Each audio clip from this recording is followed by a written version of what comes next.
Welcome to HK Citizen Podcast, and thanks for joining us for our latest deep dive, This Week Unpacked. We're really glad you could tune in. We are. And first off, a big apology from us both. Yes, we have to say sorry about canceling last week's show. We hit some, well, pretty challenging technical snags. We did indeed.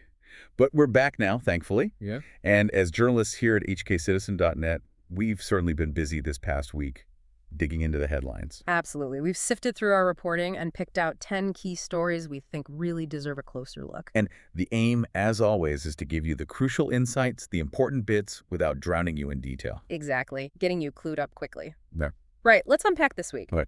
We're starting close to home, right here in the UK. We've got 3 stories touching on commutes, high streets, even interest rates. Makes sense. Where first? Let's kick off with HS2, High Speed 2. It's officially missed its 2033 stop and seems to be, frankly, a bit of a shambles. Oh, definitely. Yeah. What started as this grand vision, London to Birmingham, Manchester, Leeds, it's now being called a textbook case of how to burn billions. It's incredible. That initial budget back in 2010 was 30-something billion? Around 30.9 to 36 billion, yeah. Now, just the London to Birmingham part. Estimates are anywhere from 57 billion up to potentially 100 billion. 100 billion just for London to Birmingham. That's the range being talked about. Right. Transport Secretary Heidi Alexander even said the previous 66 billion estimate was about as reliable as a British summer, which tells you something. Doesn't it just... So why? Why the massive cost overruns and delays? Well, our sources point to a few things. One phrase used was dodgy management. Land valuations, for example. Estimated at 1.1 billion, but the actual cost closer to 5 billion. 5 billion. Good grief. Exactly. Then you've got soaring costs for materials up 26% in 2022 alone, and labor, plus environmental protests, forced changes, extra tunnels, planting millions of trees. It all ends up. And the original route keeps shrinking, doesn't it? It does. That Y-shaped vision. Well, the eastern leg to Leeds got binned in 2021. Then Rishi Sunak pulled the Birmingham to Manchester leg last year. So just London to Birmingham is left. That's it. Alexander's now got a rescue plan, new leadership, Mike Brown as chairman, Mark Wilde as CEO, a ministerial task force back in place. And they're probing fraud allegations, too. It's been called an appalling mess in Parliament, hasn't it? Nigel Farage called it a rich man's plaything. Strong words, yeah. Yeah. It sums up a lot of the public frustration, I think. Okay, let's move from transport to the high street. Poundland, an absolute staple for years, sold for just £1. Astonishing, isn't it? A real symbol of the treasures on the high street. Parent company Pepco Group sold it to a U.S. investment firm, Gordon Brothers, for, yes, a single quid. And the finances must be pretty grim. Dire, apparently. Revenue dropped 6.5% to $830 million in the 6 months leading up to March 2025.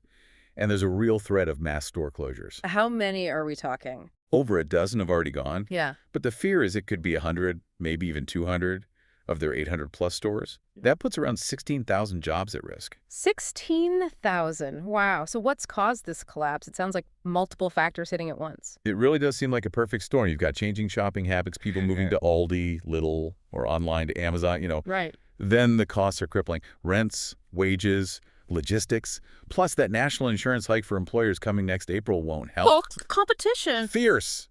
B&M, Home Bargains, they're seen as maybe a bit nimbler. And some say Poundland made strategic mistakes trying to diversify away from that core everything for £1 promise. Into clothing and food and things. Exactly. Clothing, homeware, frozen foods, it might have diluted their brand identity. Add in Brexit fallout, currency issues, tariffs, weak consumer confidence, and they were slow-moving online, too. A tough combination. It's a long way from their founding in 1990 and floating for $750 million back in 2014. A very long way. Okay, third UK story in this block. The Bank of England. They held interest rates steady. Yes, defying quite a bit of market chatter about a summer cut. The Monetary Policy Committee voted 6-3 to keep the base rate at 4.25%. Why? Inflation is coming down, isn't it? It is, but it was still 3.4% in May, which is quite a bit above their 2% target. They mentioned persistent inflationary pressures, strong wage growth, and global uncertainty, the Middle East, energy prices, that sort of thing. So sticking to their guns on inflation, even if it means continued pain for borrowers. That's the calculation. Prolongs the strain for households with variable mortgages and businesses needing loans, yes. But they're trying to avoid inflation flaring up again. Professor Helen Martins at LSE called it a delicate balance. Did the markets react much? The pound strengthened slightly, Seen as a sign of confidence, perhaps, in the bank's stance. Now, everyone's looking towards the August meeting. For that potential cut. That seems to be the thinking now. Maybe the start of an easing cycle in the second half of 2025 if the data allows. It's a waiting game. Okay, let's shift gears a bit. You mentioned earlier how these economic stories connect with social and geopolitical issues. Absolutely. And that's where we're heading next. Some really significant debates and some worrying external threats impacting the UK. Starting with abortion law reform. Yes, the Labour government passed a major reform decriminalizing abortion in England and Wales. A really landmark vote, 379 to 137 in the Commons. So it removes it from the criminal law, the old 1861 Act? Exactly. That old law carried penalties of up to 7 years in prison. But the really controversial part, the bit sparking fierce debate, is about gestational limit. Ah, because the new bill doesn't set a hard cap. Precisely. Which potentially opens the door to abortions after the current 24-week limit, maybe even, theoretically, near birth. And that's ignited profound ethical questions. I can imagine. What are the main arguments being made? Well, proponents stress bodily autonomy, reducing unsafe procedures, helping women in incredibly difficult circumstances, rape, incest, severe fetal abnormalities, that kind of thing. And the counter-arguments? They focus heavily on fetal rights, the potential for life. Some describe late-term abortions as immoral, even akin to murder. There are also concerns about eroding moral standards, potential misuse. And our reporting highlighted some specific cultural sensitivities, too. Yes, concerns were raised about the possibility of gender-selective abortions, or women being coerced, particularly in some South Asian, East Asian, or Middle Eastern communities where there might be a strong preference for male children. Data suggests this could involve hundreds, maybe thousands of cases a year. So it boils down to that fundamental question. Should abortion be universally permitted? Balancing access against these deep ethical concerns. It's an incredibly complex balancing act. Proposed solutions focus on supporting survivors of sexual violence, trying to curb gender selection, protecting women from coercion, and obviously careful monitoring. Okay, moving from legislative change to a national scandal. The grooming gangs inquiry. Yes, a deeply troubling issue. The Prime Minister has finally launched a statutory national inquiry. It's being called a national disgrace, and this inquiry comes decades after the first warnings were apparently ignored. Decades? What kind of exploitation are we talking about? Systematic sexual exploitation, primarily of underage girls, often white girls from care or deprived backgrounds, aged maybe 11 to 16, targeted in northern towns. Rotherham, Rochdale, Manchester, Oldham, Telford are mentioned. And how did it work, this grooming model? Often started with a so-called boyfriend model, building trust, then escalating rapidly to coercion, violence, trafficking, even forced prostitution. And now it's moved online, too, using social media. It's sickening, and you say warnings were ignored for years. That's what's truly shocking. People like Irene Iveson campaigned back in 1996. After her daughter was murdered, she was dismissed. MP Ann Cryer took pleas to the Home Office in the early 2000s, submitted a report, and was accused of stirring racial tensions. Racial tensions, because of the perpetrators' backgrounds. That was a major factor in the failure to act, yes. A fear of being seen as racist, of undermining multiculturalism, led to authorities, councils, even police, turning a blind eye or covering things up. Victims, often vulnerable white girls, were marginalized. Researcher Angie Heel wrote reports for Rotherham Council between 2002 and 2007. They were shelved. So when did things finally break open? Media exposés were crucial. Journalist Jolie Bindel in 2007, then The Times in 2011. That sparked real public outrage. Then came the convictions Rotherham in 2010, Rochdale 2012. And the J Report in 2014 estimated 1,400 victims in Rotherham alone. 1,400, just in Rotherham.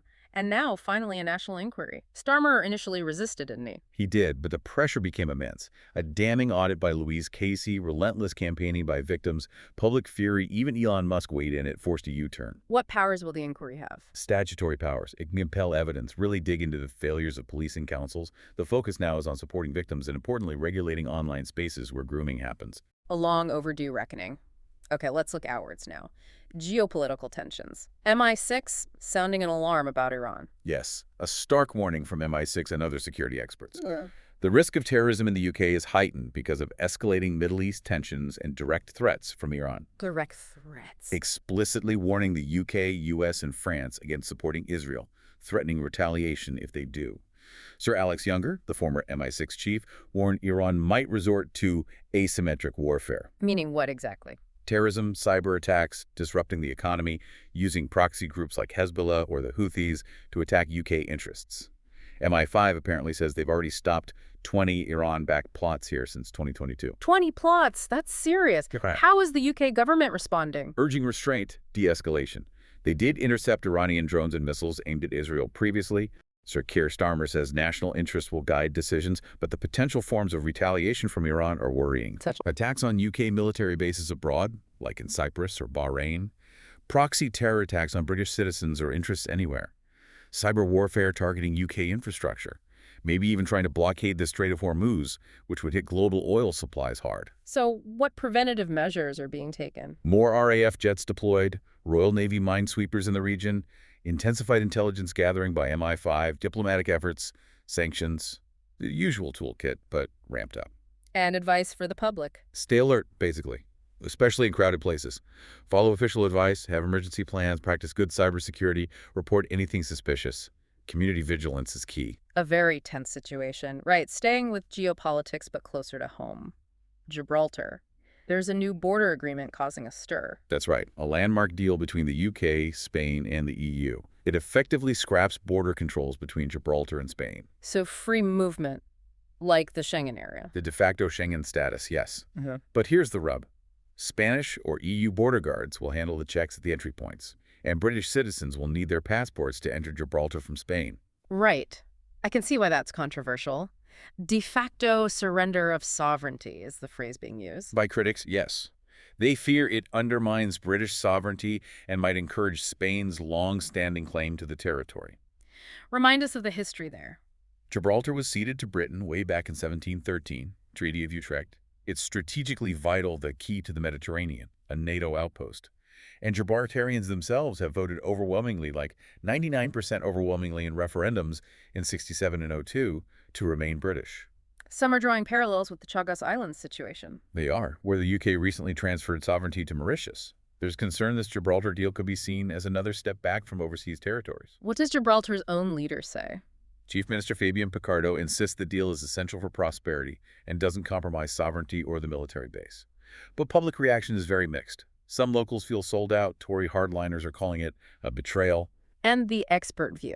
Professor Zhang, who we consulted, sees it as reflecting the UK's need to mend fences with the EU post-Brexit, but warns it could be misinterpreted by Spain as weakness. A delicate path to tread. Definitely one to watch. Okay, let's broaden our lens now to some major global events and a worrying development in Hong Kong. Right. And sadly, we start with tragedy. The Air India Flight AI171 crash in Ahmedabad. Horrific news, over 260 dead. And the first fatal crash involving a Boeing 787 Dreamliner. That's correct. The 787-8 Dreamliner crashed into a residential area very near the airport, literally 30 seconds after taking off for London Gatwick. The death toll is devastating. 240 of the 242 people on board, plus 5 medical students tragically killed on the ground. Making it the deadliest crash since MH17 in 2014. Yes, and the UK connection is significant. 53 Britons were among the passengers, nearly a quarter of those on board. Just awful. Have they identified victims? Some have been named. Emma Thompson, a teacher from London, Ravi Patel, a Manchester entrepreneur, James Hall, student from Birmingham, Sophia Khan, a medical researcher from London. A terrible loss. Was there anyone who survived? Miraculously, yes. One passenger, Vishwash Kumar Ramesh, a British Indian financial analyst.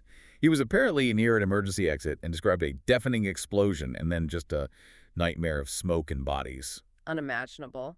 What's the investigation focusing on? Any theories yet? Initial reports suggest dual engine failure, but that's very preliminary. The flight recorders need analysis.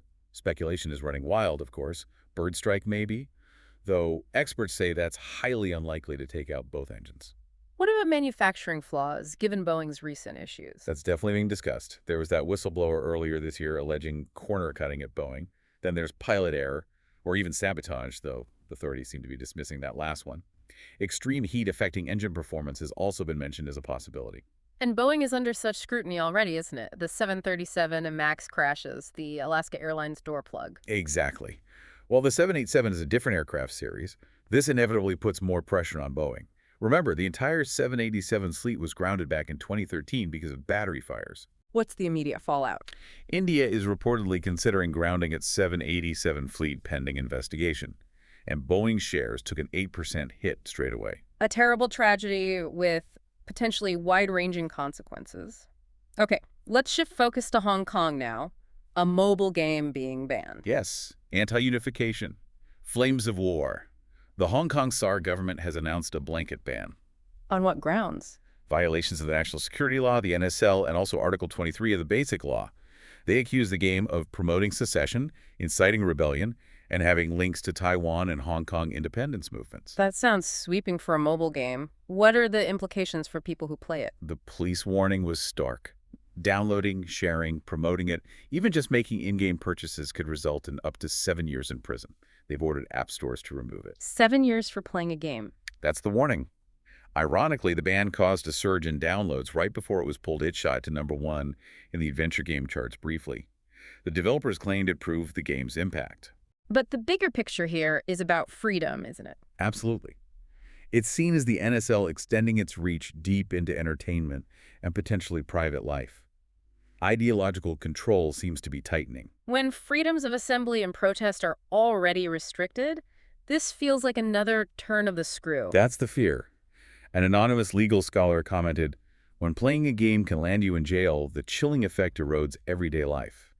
It fuels concerns about the viability of one country, two systems." As commentator Mr. Lee put it, if citizens can't even choose their entertainment freely, what autonomy is left? A pointed question. And authorities say they'll be intensifying monitoring of online platforms generally. A worrying trend indeed. Right, finally, let's bring it back home one last time. The heat wave. Ah, yes, the heat wave. It's been pretty intense and prolonged across the UK. Definitely feeling it here in London. Temperatures consistently over 30 Celsius for a week now. Yes, and some rural spots hitting 37 degrees, which is among the highest June temperatures ever recorded. Amber heat warnings are out. And the health impacts are real, aren't they? It's very real. Hospital admissions for heat exhaustion, heat stroke, that sort of thing, are up by about 20%. The elderly, young children, people with existing health conditions are particularly vulnerable. And cities like London feel even hotter, the urban heat island effect. Exactly. So the advice is all about staying cool and hydrated, closing curtains during the day, using fans cleverly, cool showers, avoiding booze and caffeine. Sensible stuff. Checking on vulnerable neighbors, too. Crucial. And thinking longer term, things like better insulation, maybe reflective window films. The Met Office is predicting this hotter than average trend could continue into July, linking it clearly to global warming. A reminder of the bigger climate picture. Phew. Okay, that was quite the tour. Well, what a jam-packed deep dive that was, honestly. From HS2's woes and Palmland's plight, through the really complex abortion debate and that deeply troubling grooming gangs inquiry. To the geopolitical tremors shaking things up with Iran and Gibraltar, that horrific Air India crash, the squeeze on freedoms in Hong Kong. And ending up sweating it out in this UK heat wave. We covered a lot of ground. We certainly did. We really hope unpacking those 10 stories leaves you feeling thoroughly clued up on the key details and, what they might mean going forward. Understanding these complexities is so important, we feel. So thanks again for joining us. Indeed, thank you. If you do want to read more on any of these stories or find more of our analysis, you can always visit our website. That's hkcitizen.net, or just look us up on social media. We're out there. That's all from us for this week's This Week Unpacked. Thank you for listening, and goodbye. Goodbye. This deep dive was produced in London.